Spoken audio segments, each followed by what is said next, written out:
Religious leaders and actors' action in peace building and sustaining peace and prevention of violence is essential and complementary to the action of states for two main reasons. First of all, religious leaders and actors have the moral authority. That means that when they speak, they are listened to very large parts of population.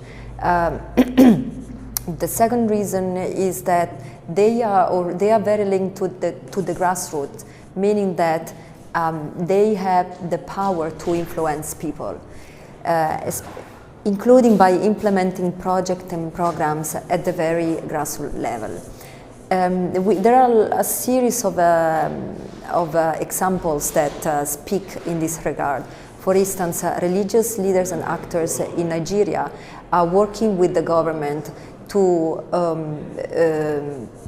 create a decree law, a bill on preventing and countering hate speech that could constitute incitement to violence. In Pakistan also, faith-based actors are implementing activities on fostering inclusive societies. This is directly linked to the implementation of the Sustainable Development Goal 16, and their projects are specifically linked to building inclusive societies with focus on the situation of religious minorities.